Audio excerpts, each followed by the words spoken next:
Bismillahirrahmanirrahim. Alhamdulillahilladzi nawwara quluba man syaa min ibadihi fara'al kauna binuri qalbi fasyahidallaha fil kauni kullih. Ashhadu an la ilaha illallah wahdahu la syarika lahul ma'rufu bi ihsanih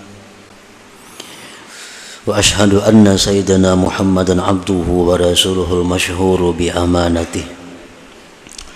Sallallahu wa sallam ala sayyidina wa habibina Muhammadin khairi khalqih wa ala alihi wa ashabihi wa dzurriyyatihi wa atba'ihi, amma ba'du. Yang kita hormati dan kita cintai para habaib dan para alim ulama, para muhibbin, hadirin, hadirat rahimakumullah. Pertama-tama kita bersyukur kepada Allah dan menghaturkan pujian kepada Allah yang telah memberikan kita hidayah, memberikan kita petunjuk, memberikan kita taufik, kemudahan untuk melakukan kebaikan, sehingga pada malam ini kita dapat berkumpul bersama-sama di Masjid Nurul Muhibbin ini. Dan kita berdoa berharap kepada Allah Subhanahu wa ta'ala agar kita selalu dikumpulkan dalam kebaikan dan takwa. Amin ya rabbal alamin. Salawat dan salam selalu kita curahkan kepada junjungan kita Nabi besar Muhammad sallallahu alaihi wasallam dan kepada seluruh keluarga, para sahabat, zurriyat dan pengikut beliau sampai hari akhir nanti. Para muhibbin rahimakumullah. Al-hikmatur rabi'ata asyarah min al-hikamil ataiyah. Qala al-imam Ahmad ibn Athaillah As-Sakandari rahimahullah wa nafa'ana bi'ulumih. Hikmah yang ke-14 daripada Al-Hikam, berkata pengarangnya Imam Ahmad bin Athaillah As-Sakandari rahimahullah, al-kaunu kulluhu zulmah wa innama anarahu zuhurul haqqi fihi. Faman ra'al kauna walam yashhadhu fihi aw indahu aw qablahu aw ba'dah faqad a'wazahu wujudul anwar wa hujibat anhu sumusul ma'arib bisuhubil athar.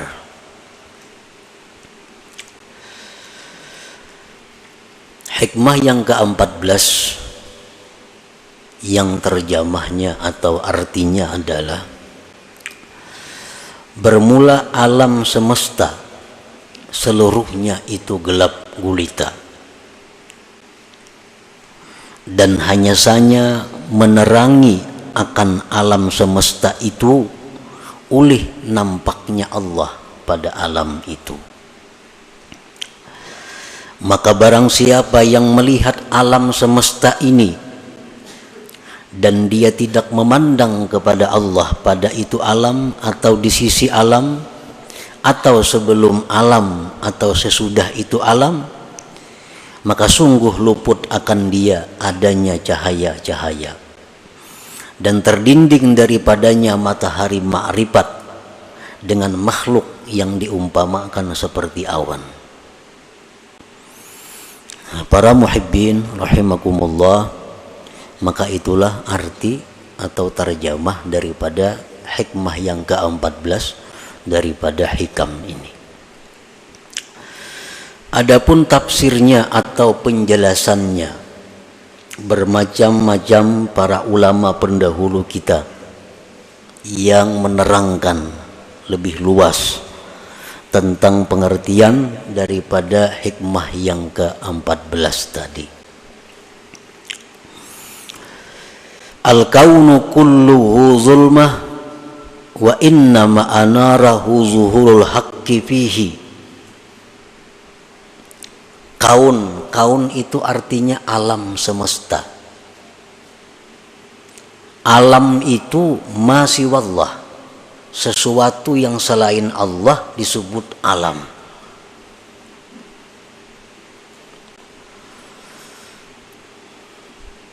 Baik itu surga, baik itu neraka, baik itu dunia, baik itu akhirat, baik itu bumi, langit, manusia, hewan, termasuk di dalamnya amal perbuatan kita, kebaikan, kejahatan, itu masuk di dalam alam.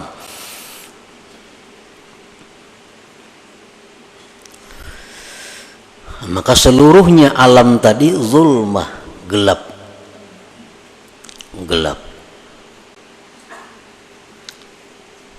Gelap itu kadapnya kita. Nah, gelap itu adalah merupakan istilah dari berbagai macam. Gelap itu bisa merupakan istilah daripada tidak ada. Sesuatu yang tidak ada itu bisa diistilahkan dengan gelap. Contohnya adalah sudah beritanya, kalau ujar orang itu masih gelap, nah berarti kada ada berita lagi. Nah, gelap itu bisa merupakan istilah tidak ada. Nah, kemudian gelap itu atau kadap itu bisa juga merupakan istilah daripada kesesatan, sesat. Bisa diistilahkan dengan gelap. Dan gelap itu bisa juga merupakan satu istilah daripada kejahatan. Nah, kejahatan itu biasa istilahnya gelap. Kata-kata yang dipakai adalah gelap. Nah, jadi alam semesta ini seluruhnya adalah gelap. Gelap itu bisa merupakan istilah daripada tidak ada, bisa istilah sesat, bisa istilah jahat.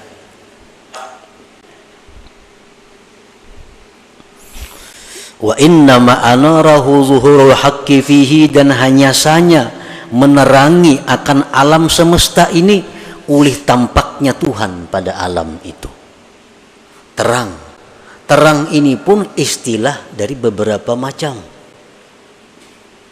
Bisa sesuatu yang ada itu diistilahkan dengan terang. Adakah sudah kabarnya nih?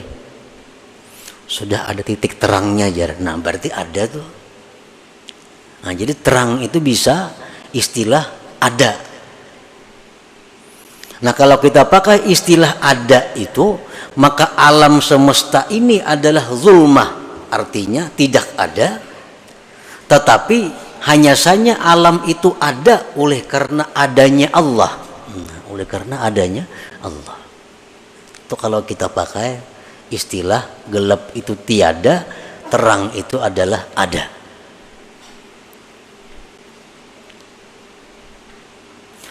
Terang itu bisa juga merupakan satu istilah daripada petunjuk. Petunjuk itu bisa disebut cahaya, terang. Cahaya iman, ya kan? Nah, kalau kita ambil itu, maka pengertiannya adalah bahwa alam semesta itu adalah sesat. Zulmah, gelap artinya sesat. Hanya saja Allah Ta'ala lah yang menunjukkan akan alam itu. Nah, kalau itu terang kita artii dengan petunjuk. Dan terang itu bisa juga artinya kebaikan, kebajikan. Sesuatu yang baik itu bisa disebut dengan cahaya, terang. Nah, kalau itu kita ambil, maka artinya adalah alam semesta itu seluruhnya adalah jahat. Seluruhnya jahat.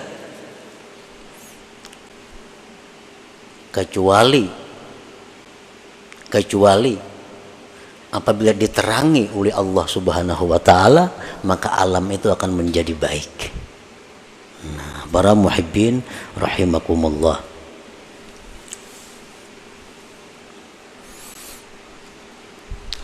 untuk mendekatkan kepada paham kita.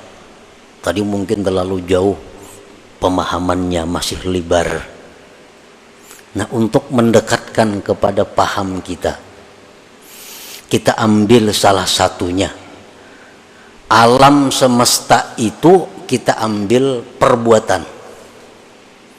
Jadi kada usah dulu membayangkan alam semesta itu dunia, akhirat, neraka, surga, laut, manusia, kada usah. Cukup kita ambil satu.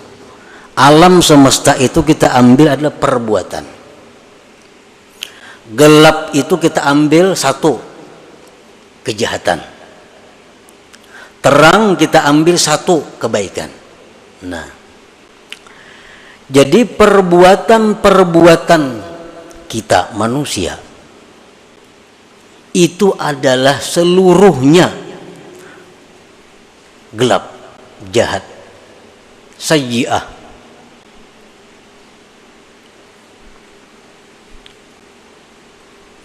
Hanya saja perbuatan-perbuatan manusia itu menjadi baik apabila dalam perbuatan itu dimusyahadahkan atau disertakan Allah Subhanahu wa ta'ala.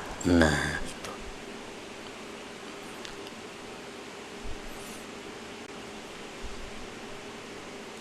Perbuatan-perbuatan kita itu semuaan kada baik. Semuaan kada baik,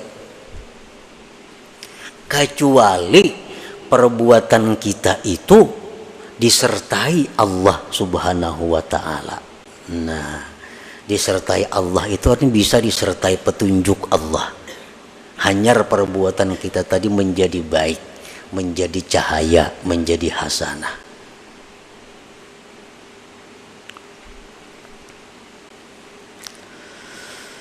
Para muhibbin rahimakumullah, bagaimana caranya kita menyertakan Allah dalam setiap perbuatan manusia?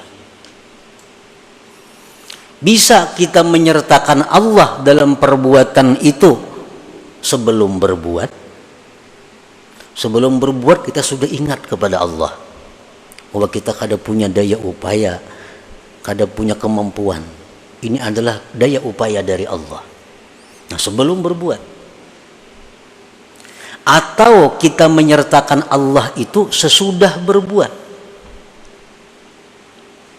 Sesudah kita berbuat, lalu kita menyadari bahwa perbuatan itu adalah merupakan perbuatan Allah Subhanahu wa ta'ala pada hakikatnya. Atau waktu sedang berbuat. Nah, terserah kita, mana yang kita ambil yang nyaman. Pokoknya segala perbuatan kita itu supaya ada Allahnya. Sebab bila kada ada Allahnya, maka seluruh perbuatan kita itu zulmah, gelap, artinya adalah jahat.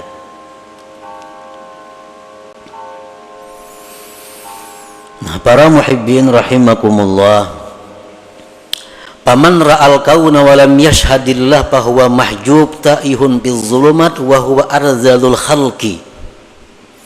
Barang siapa melihat perbuatan, tadi kita ambil contoh satu perbuatan.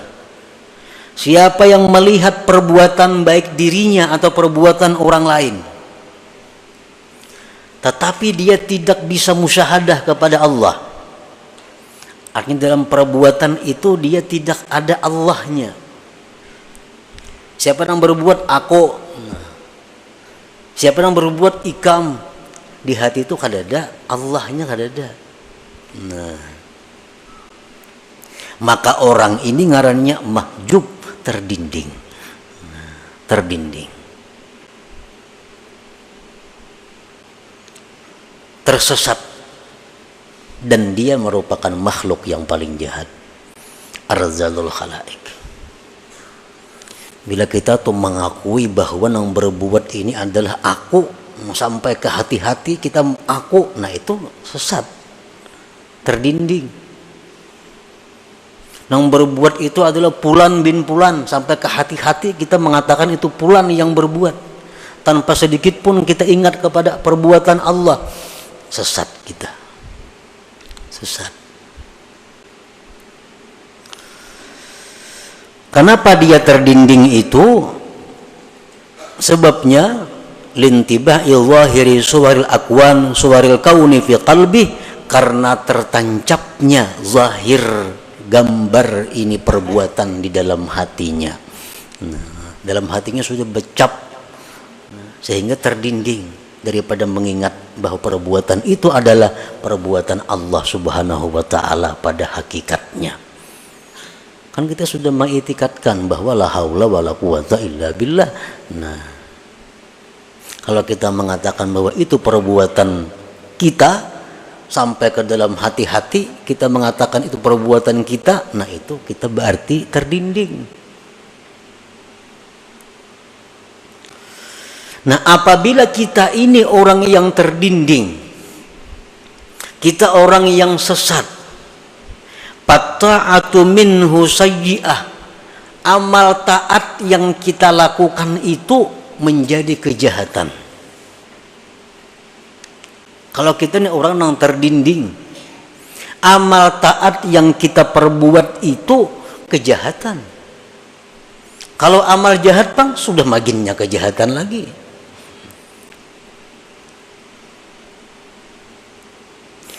Orang yang di dalam hatinya tuh kada ada ingat lawan Allah, mengingat hanya pulan bin pulan, aku si anu si B, kada ada lalu dari Allahnya. Nah, orang ini kalau berbuat taat, maka taatnya itu jahat. Kenapa taatnya itu jahat? Li'annaha la takhlu an ujubin wa riya'in wasti'zaz, karena taatnya itu kada sunyi daripada ujub, daripada riya, daripada merasa mulia. Itu sebabnya. Kenapa? Karena ini kada ingat lawan Allah. Nah, sembahyang tu aku semuaan, kada ingat bahwa sembahyang tu kawa karena hidayah Allah, karena taufik Allah, karena petunjuk Allah. Kada ingat lagi aku sembahyang itu. Ujub ngarannya. Ini sembahyang mengharapkan balasan orang lain, mengharapkan pujian orang lain, riya ngarannya. Ini sembahyang alunya merasa lebih baik pada manusia lainnya, nya merasa lebih mulia daripada orang lainnya, isti'zaz ngarannya. Nah, ibadah itu bila macam ini halnya, ibadah itu berubah menjadi kejahatan. Nah, jadi kalau kita ini golongan-golongan orang yang mahjub, ibadah apapun yang kita lakukan bukan pahala yang kita dapat, tapi sayyi'ah, kejahatan. Sebab kita mahjub, kita terdinding daripada Allah.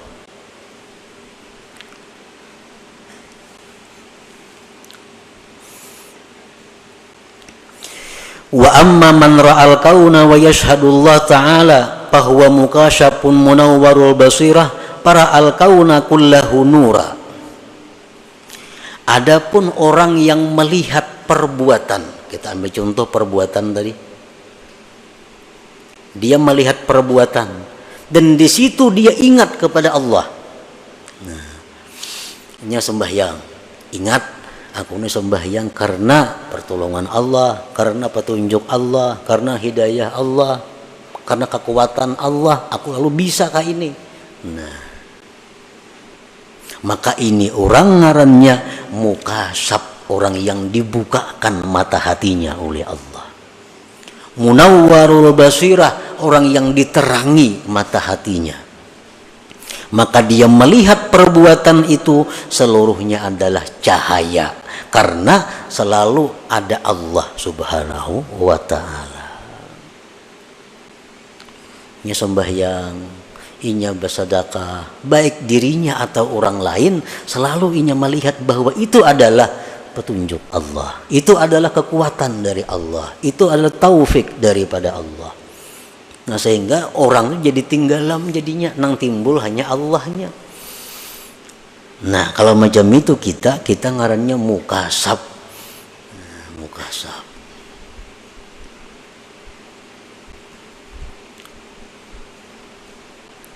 Munawwar, nang diterangi mata hatinya.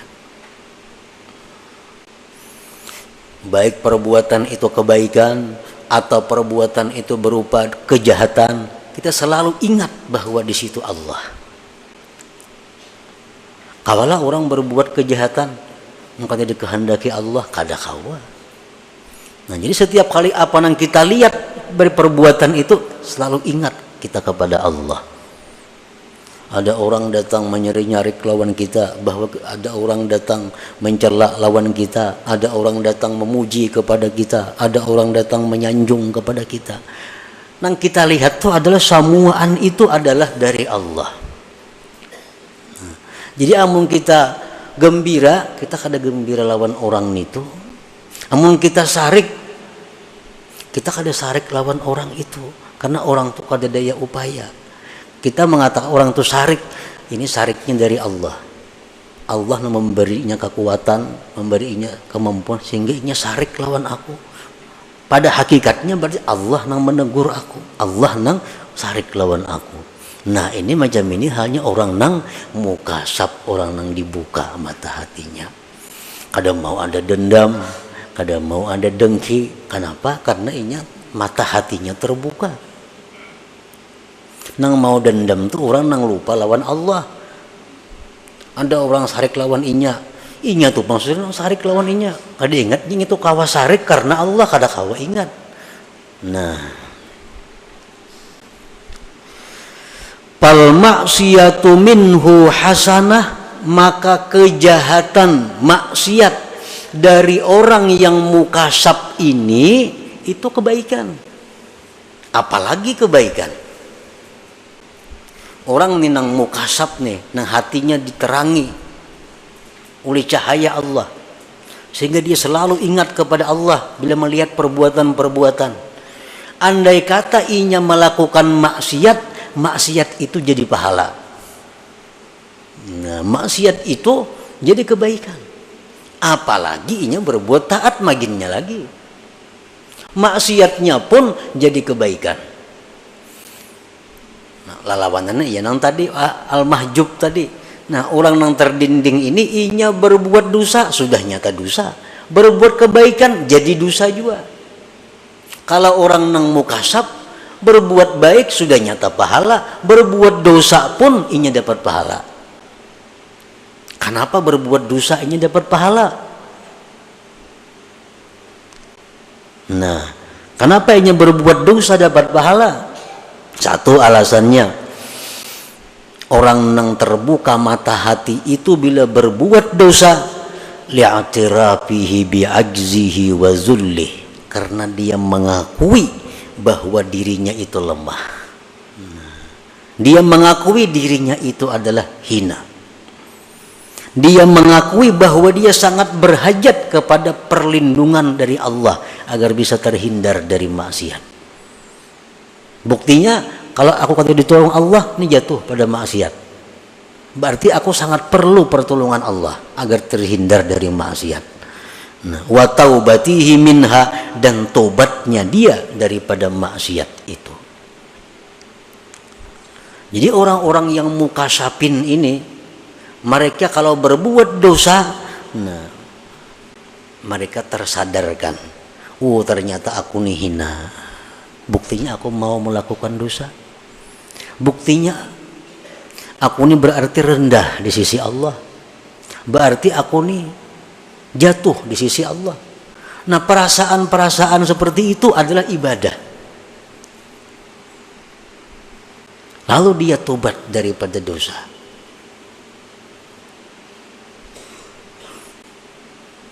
Banyak orang yang masuk surga karena dosa. Banyak orang masuk neraka karena kebaikan.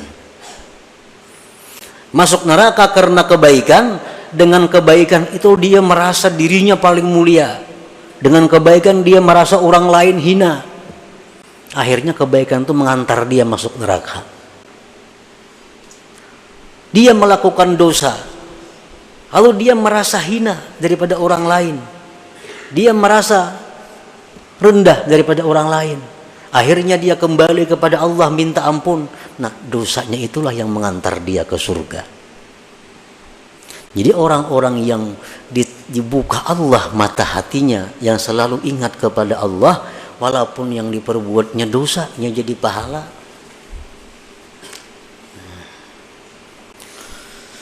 Qala ba'dul ulama, berkata sebagian ulama, idza taba minadz dzunub saratiz dzunubul madiyah kulluha hasanat.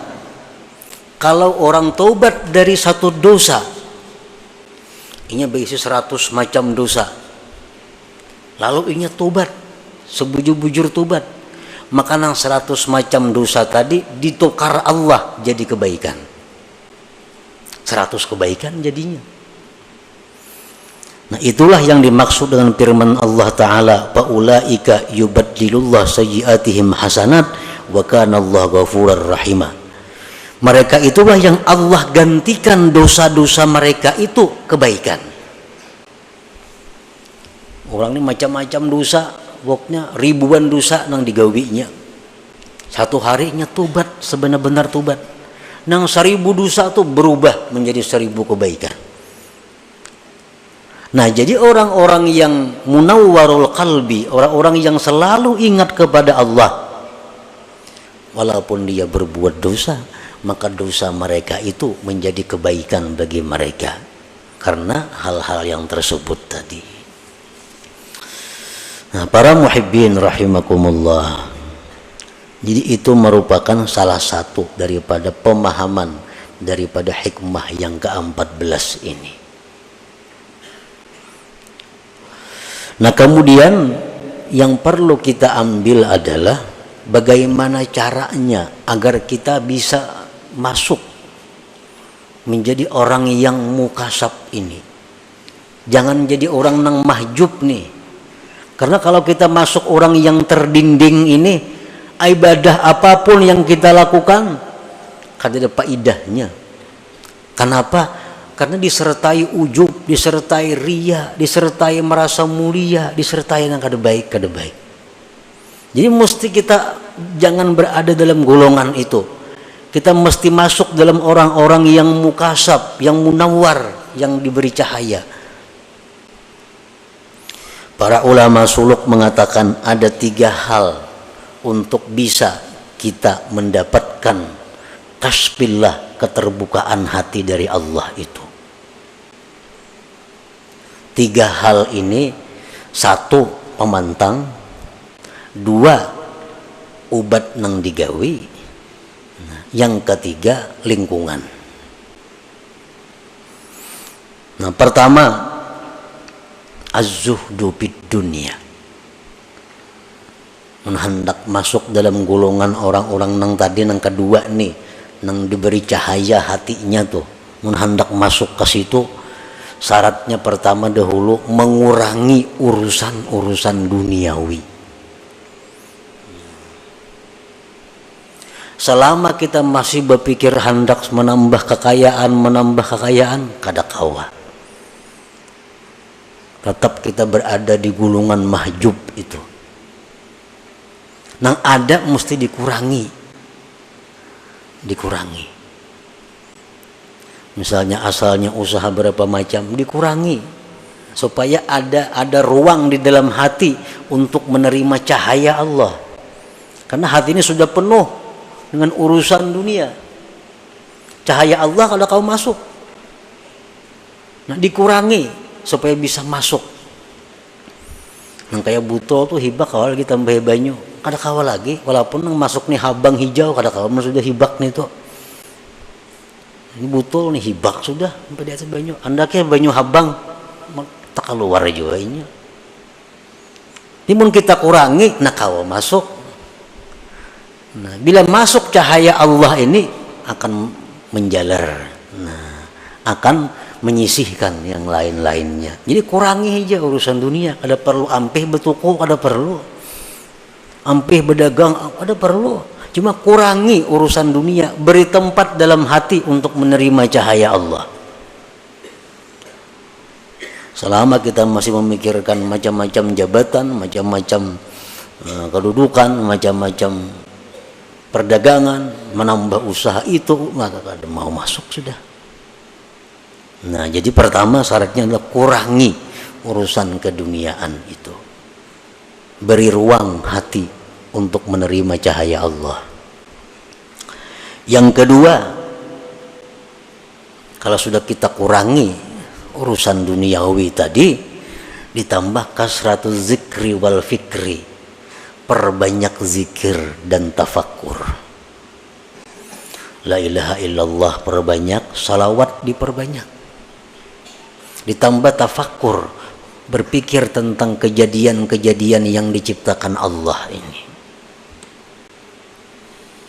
Yang ketiga, suhbatul ulama as-salihin, dekat dengan ulama salihin. Nah, apa gunanya kita dekat dengan ulama salihin? Karena dengan ulama salihin itu kita bisa menanyakan masalah-masalah hukum yang kita hadapi. Yang kedua, itu bisa menambah semangat kita untuk beribadah kepada Allah. Nah, bila tiga hal itu kita laksanakan, maka kita satu saat akan menjadi orang yang mukasab, yang dibukakan hati, sehingga apa yang kita lihat itu kada terlepas daripada Allah Subhanahu wa ta'ala. Nah, jadi itulah sebagian yang dipaham daripada hikmah yang ke-14 daripada hikam al-ataiyah ini. Nah, semoga Allah Subhanahu wa ta'ala memberikan kita taufik hidayah, memberikan kita anugerah, sehingga kita diberi Allah keterbukaan dan terang hati untuk selalu melihat Allah Subhanahu wa ta'ala dalam segala sesuatu. Ila hadratin Nabi sallallahu alaihi wasallam. Al-Fatihah. Bismillahirrahmanirrahim. Ista'ina siratal mustaqim. Faya yakhraju minhu syafa'atan sallu alaihi wa sallimu taslima.